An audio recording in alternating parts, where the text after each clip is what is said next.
প্রিয় দর্শক, সরকারের ভেতরে এবং বাইরে যা কিছু ঘটছে, যা কিছু ইঙ্গিত আমরা পাচ্ছি, যা কিছু তথ্য আমরা বিভিন্ন মাধ্যমে পাচ্ছি, এমনকি আন্তর্জাতিক অঙ্গনে বাংলাদেশকে কেন্দ্র করে যা কিছু ঘটছে, তাতে স্পষ্ট করে এটুকু বলে দেওয়া যেতে পারে যে পরিস্থিতি খুব একটা ভালো না, পরিস্থিতি খুবই ঘোলাটে, খুবই জটিল। এবং আগামী কয়েকদিন খুবই ক্রুশিয়াল, কখন কি হয় কিছু বলা যায় না। যেমন 5 আগস্ট অভ্যুত্থানের 1 বছর পূর্তির 2-3 দিন আগে প্রধান উপদেষ্টা প্রেস সচিব মিস্টার শফিকুল আলম বলেছিলেন যে আগামী 5-6 দিন খুবই ক্রুশিয়াল, দেশ কোন দিকে যায়, সরকার কোন দিকে যায় সেটি এর মধ্যেই স্পষ্ট হয়ে যাওয়া সম্ভব হবে। কিন্তু তার সেই 5-6 দিনের সঙ্গে সম্ভবত আরো কয়েকদিন এক্সটেন্ড করা হয়েছে বা এক্সটেনশন হয়েছে। কয়েকটা ইঙ্গিত দেই, প্রকাশ্যে যা আসছে সেখান থেকে আমরা কিছু কিছু হিসাব সমীকরণ মিলিয়ে নিতে পারি। যেমন পরিবেশ ও বন বিষয়ক উপদেষ্টা সৈয়দা রেজওয়ানা হাসান, তিনি সরকারের একজন অন্যতম প্রভাবশালী উপদেষ্টা। তিনি এনসিপি এবং নির্বাচন প্রসঙ্গে কি বলছেন? তিনি বলছেন এনসিপির কথায় কিছু যায় আসে না, ফেব্রুয়ারিতেই নির্বাচন হবে। এনসিপি সম্পর্কে, জাতীয় নাগরিক পার্টি সম্পর্কে একদিন আগেও কি এই ধরনের টোনে কোনো উপদেষ্টা কথা বলতে পারেন, কোনো ধরনের মন্তব্য এভাবে করতে পারেন আমরা কল্পনা করতে পেরেছি? পারিনি। কিন্তু এখন এনসিপিকে মোটামুটি উড়িয়ে দেওয়া হচ্ছে। যে এনসিপিকে সব সময় প্রধান উপদেষ্টা তার ডান পাশে রেখেছেন, যে কোনো পার্টির সঙ্গে আলোচনায়, যে কোনো মুহূর্তে আলোচনা করেছেন, এখন এসে এমন মন্তব্য করছেন। যেহেতু একদিন আগে এনসিপি নেতারা, এনসিপির মুখ্য সমন্বয়ক নাসিরউদ্দিন পাটোয়ারি মন্তব্য করলেন যে ফেব্রুয়ারিতে নির্বাচন হবে না, খুবই কনফিডেন্টলি তিনি বললেন। এবং তার আগে মার্কিন ভারপ্রাপ্ত রাষ্ট্রদূত ব্রাসিয়ান জ্যাকবসনের সঙ্গে দেখা করে এলেন তারা, তারপর এই মন্তব্য করলেন। তবে যুক্তরাষ্ট্র যে তাদের কথায় সায় দিয়েছে এমনটি ভাবার আর কোনো কারণ নেই। কক্সবাজারে তাদের যাওয়া পিটার ডি হাসের বিষয়টি তো পরে গুজব বলে প্রমাণিত হয়েছে। তবে কিছু একটা করতে তারা গিয়েছিল বা কোনো একটা আশায় তারা গিয়েছিল, যা হয়তো পুরনো বিষয়। শোনা যাচ্ছে, যেটুকু জানতে পারছি নানার মাধ্যমে, যে যুক্তরাষ্ট্র নাকি ডক্টর মোহাম্মদ ইউনূসের মাথার উপর থেকে তার আশীর্বাদের হাত সরিয়ে নিয়েছে। তারাও নাকি এখন নির্বাচন চায়। তাহলে আসলে বিষয়টি কি, সমীকরণটি কি? আমি নিজে বরাবরই বলে আসছি, এখনো বলছি, নির্বাচন না হওয়ার সম্ভাবনা 99%, হবে না বললেই চলে। কিন্তু যুক্তরাষ্ট্র নির্বাচন চায়, এবং আমি নির্বাচন হবে না বলতে কোন প্রসঙ্গ বুঝিয়েছি? নির্বাচন তো হতেই হবে একটা সময়। এই সরকারের অধীনে নির্বাচন না হওয়ার সম্ভাবনার ক্ষেত্রে বলেছি, অথবা ডক্টর মোহাম্মদ ইউনূস নির্বাচন দেওয়ার সুযোগ পাবেন না। এখন যুক্তরাষ্ট্র নির্বাচন চাই, কোন ফরম্যাটে চাই সেটিও তো একটু বিবেচনা নেওয়া দরকার। ডক্টর মোহাম্মদ ইউনূসকে রেখে নির্বাচন চাই, নাকি নতুন কোন সরকারের অধীনে নির্বাচন চাই? সেই সরকারের রূপরেখাটি আবার কি হতে পারে? হাইকোর্টে যে রেফারেন্স পাওয়া গেছে, বা আমরা যেমন জানছি যে তত্ত্বাবধায়ক সরকার ফিরে আসার ব্যবস্থা হয়েছে, সেটি এখন কোন প্রক্রিয়ায় হবে সেটি নিয়ে আলোচনা হতে পারে। নাকি ডক্টর মোহাম্মদ ইউনূস সরকারকে সরিয়ে এই ধরনের অন্য কোনো অন্তর্বর্তী সরকার, নাকি তাকে রেখেই আবার হবে? নানান ধরনের জটিলতা রয়েছে। এদিকে গত 2 দিন ধরে রাষ্ট্রপতি মোহাম্মদ শাহাবুদ্দিনের ছবি বিদেশি মিশনগুলো থেকে সরানোকে কেন্দ্র করে নানান ধরনের গুঞ্জন শোনা যাচ্ছে।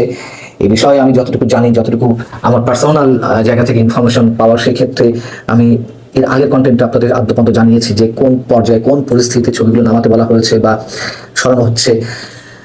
এবং শুধুমাত্র জেলাসি থেকে কি প্রধান উপদেষ্টা রাষ্ট্রপতির ছবি নামানোর নির্দেশ দিয়েছেন এমন প্রশ্ন তুলেছে। তার কারণ বিদেশি মিশনগুলোতে তো প্রধান উপদেষ্টার অথবা অন্তর্বর্তীকালীন সরকার কিংবা তত্ত্বাবধায়ক সরকার বা নির্বাচনকালীন সরকার প্রধানদের ছবি থাকে না, এটা আমরা জানি। সেখানে শুধুমাত্র রাষ্ট্রপতির ছবি থাকবে, সেই জায়গা থেকে একটা জেলাসি তার মধ্যে কাজ করতে পারে। তারপরেও প্রশ্ন যে কোনো ধরনের প্রজ্ঞাপন ছাড়াই এই ধরনের মৌখিক নির্দেশনার মাধ্যমে রাষ্ট্রপতির ছবি সরানো সম্ভব হতে পারে কিনা, সেই প্রশ্নও আসছে। আর যেটি গুঞ্জন ছড়িয়েছে যে রাষ্ট্রপতিকে সরানো হতে পারে, এটি আমার কাছে মনে হয় যে এর আগেও বলেছি যে রাষ্ট্রপতিকে যদি সরাতেই হয় তাহলে আগে থেকে এই ধরনের পরিস্থিতি ঘোলাটে করে লাভ কি? সরানোর পরে না হয় এমনিতেই তার ছবি নেমে যেত। যাই হোক, বিষয় হচ্ছে কি যে এই সরকারে আসলে কোনো কাজ নেই, নাই কাজ তো খই ভাজ, একটা কথা আছে না, সে ধরনের। সারা দেশের বিভিন্ন বিশ্ববিদ্যালয়ের হলের নাম থেকে শুরু করে বিভিন্ন স্থাপনার নাম তারা চেঞ্জ করলো, এই সরকার চেঞ্জ করলো। শহীদ বুদ্ধিজীবী থেকে শুরু করে বিজ্ঞানী, কবি, সাহিত্যিক এবং মুক্তিযুদ্ধে যাদের অবদান রয়েছে সেই সব নাম ধুয়ে মুছে একেবারে শেষ করে ফেলা হলো।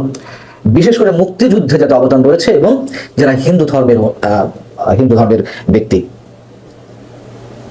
কোনো দরকার ছিল না এসবগুলো করার। মুক্তিযুদ্ধের বা মুক্তিযোদ্ধার সংজ্ঞা নির্ধারণ করা, এই কাজগুলো তারা করেছে অহেতুক, যার কোনো দরকার নেই একটা অন্তর্বর্তী সরকারের জন্য। সেই কাজগুলো তো তারা হাত দিয়েছে যা নির্বাচিত সরকারও করে না। এবং সৈয়দা রেজওয়ানা হাসান তিনি রবিবার আরো যে প্রসঙ্গে কথা বলেছেন সাংবাদিকদের সামনে, সেটি হচ্ছে আগামী জানুয়ারি থেকে চীনের সঙ্গে তিস্তা মহাপ্রকল্পের কাজ শুরু হচ্ছে, এমনটা ঘোষণা তিনি দিয়েছেন। এবং 10 বছরের জন্য প্রকল্প নেওয়া হবে। নদী ভাঙন, বন্যা নিয়ন্ত্রণ এবং শুষ্ক মৌসুমে পানি ধরে রাখাই প্রকল্পের বড় লক্ষ্য। এবং এই যে তিস্তা বহুমুখী প্রকল্প, এটা অবশ্যই আমাদের প্রয়োজন, অবশ্যই প্রয়োজন। কিন্তু আমরা তো আন্তর্জাতিক ষড়যন্ত্রের মধ্যে পড়ে গেছি, দুই পক্ষের টানাটানির মধ্যে। একদিকে চীন খুব আগ্রহ দেখাচ্ছে, তারা এই প্রকল্পে অর্থায়ন করতে চায়, কিন্তু এটাও তো সত্য কথা যে অর্থায়নের মাধ্যমে এই প্রকল্পে চীনের স্বার্থ রয়েছে। ভারতের চিকেন নেকের কাছে যে এই প্রকল্প গড়ে তোলা হবে, সেখানে থেকে তাদের কারিগরি টিমের মধ্যে এমন অনেকে আসবেন ওপারের বিষয়গুলো নজরদারি করার জন্য, ভারতের বিষয়গুলো, বিশেষ করে ভারতের 7 সিস্টার্সের উপরে নজরদারি করার জন্য। আবার এই কারণেই ভারত কোনো মতেই এই প্রকল্প চীনের অর্থায়ন হোক তা তারা চায় না। তারা নিজেরাও এই প্রকল্পে অর্থায়ন করতে চেয়েছিল আওয়ামী লীগের শেষ সময় এসে, এবং এই বিষয়টি নিয়ে অনেক দূর গড়িয়েছিল। চীনও এত বেশি আগ্রহী যে 2024 7 জানুয়ারি নির্বাচনের পরপরই বাংলাদেশের যুক্ত চীনা রাষ্ট্রদূত ইয়াং ওয়েন তিনি কয়েক দফায় শেখ হাসিনা থেকে শুরু করে মন্ত্রিপরিষদের অনেকের সঙ্গে তিনি বৈঠক করেছেন যে নির্বাচন তো শেষ, এই প্রকল্পের কি হলো। এবং যদি সত্যি সত্যি চীনের অর্থায়নে এই প্রকল্প করার উদ্যোগ জোরে সোরে এগিয়ে নিয়ে যাওয়া হয়, সেক্ষেত্রে ভারত নিশ্চয়ই বসে থাকবে না, তারা তাদের প্ল্যান অনুযায়ী এগোবে। অতএব সামান্য কয়েকটি বিষয় আপনাদের সামনে উল্লেখ করলাম, এর বাইরে আরো অনেক কিছু রয়েছে যেগুলো বলার সময় আসেনি। তবে সামান্য এই কটি বিষয় নিয়েই আমরা মোটামুটি অনুধাবনের চেষ্টা করতে পারি যে আগামী কয়েকদিনে কি ঘটতে যাচ্ছে বা কি হতে যাচ্ছে, টালমাটাল পরিস্থিতি কোন দিকে গড়াতে পারে। ভালো থাকুন সবাই।